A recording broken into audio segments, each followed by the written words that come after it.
Bismillahirrahmanirrahim. Assalamualaikum warahmatullahi wabarakatuh. Baiklah, pada kesempatan hari ini saya akan sedikit menjelaskan tentang merancang tes kemahiran menulis atau Alkitabah. Kemahiran menulis merupakan suatu bentuk manifestasi kemampuan berbahasa paling akhir dikuasai pelajar setelah kemampuan menyimak, bercakap dan membaca. Kemudian lebih sulit, kemahiran menulis lebih sulit dibandingkan dengan kemampuan lainnya, bahkan oleh penutur bahasa yang bersangkutan atau native. Kemudian keterampilan berbahasa yang memiliki dua aspek, yaitu aspek mekanis dan aspek logis, dan penguasaan berbagai unsur, ejaan, kosakata dan struktur. Kemudian menguji kemampuan logis bisa berbentuk insya muwajjah, karangan terstruktur, atau insya hur atau karangan bebas. Kemudian indikator kemampuan menulis atau mekanisme dalam kemampuan menulis yang meliputi yang pertama, menulis beberapa huruf Arab yang diprogramkan dalam kata-kata dan kalimat Arab. Kemudian menulis kalimat-kalimat Arab melalui imla al-imla al-manqul. Kemudian menulis kalimat-kalimat Arab melalui al-imla al-manzur.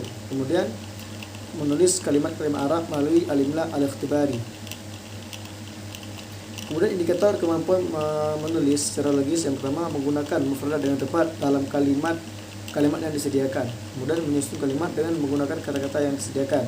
Kemudian menyusun paragraf sederhana dengan ungkapan-ungkapan yang disediakan. Kemudian menjawab pertanyaan-pertanyaan secara tertulis dengan baik dan benar.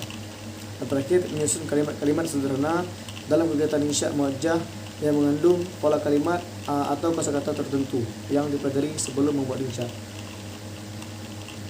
Kemudian juga indikator kemampuan menulis lainnya adalah yang pertama, menyusun kalimat-kalimat sederhana dalam kegiatan insya hur yang mengandung pola kalimat atau kosakata tertentu seperti yang saya jelaskan sebelum tadi.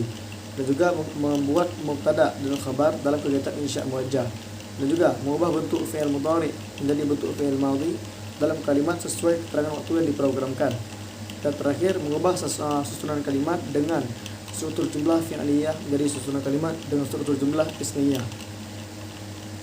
Kemudian instrumen tes menulis atau secara mekanisme meliputi menyalin, mendikte atau imla, pilihan ganda atau multiple choice, melengkapi, mengidentifikasi kesalahan, dan mengidentifikasi penulisan kata yang disambung atau dipisah.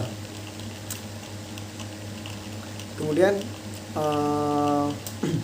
menulis terstruktur meliputi yang pertama, mengurutkan kata-kata acak dari sebuah kalimat. Kemudian menyusun kalimat berdasarkan gambar yang telah dipelajari. Kemudian melengkapi kalimat berdasarkan gambar, menyusun kalimat berdasarkan kosakata. Kemudian mengurutkan kalimat menjadi sebuah paragraf yang komplit atau kompleks. Kemudian mendeskripsikan objek atau gambar tunggal berdasarkan pertanyaan. Dan terakhir, menyusun paragraf berdasarkan pertanyaan atau mendeskripsikan gambar yang tertera. Dan juga menulis terstruktur bisa dilakukan dengan cara mengubah bentuk fi'il madhi menjadi fi'il mudhari, dan mengubah bentuk fi'il madhi menjadi fa'il, dan juga mengubah bentuk fi'il madhi menjadi maf'ul, dan juga mengubah bentuk jamak ke mufrad atau sebaliknya.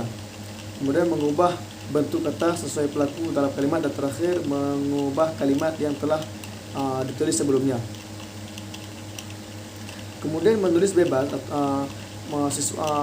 dalam hal ini siswa diminta untuk mendeskripsikan gambar berseri ke dalam suatu karangan yang lebih kompleks. Kemudian siswa diminta menulis suatu karangan atau deskripsi dengan topik yang telah ditentukan.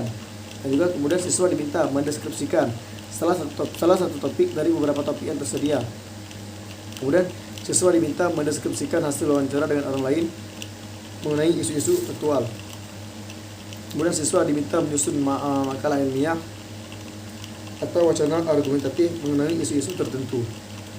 Kemudian orientasi insya hur meliputi yang pertama, narasi atau karangan, kemudian eksposisi, kemudian deskripsi, dan terakhir argumentasi. Baiklah, sekian pemaparan singkat saya tentang merancang tes kemahiran menulis atau Alkitabah. Lebih kurang saya mohon maaf.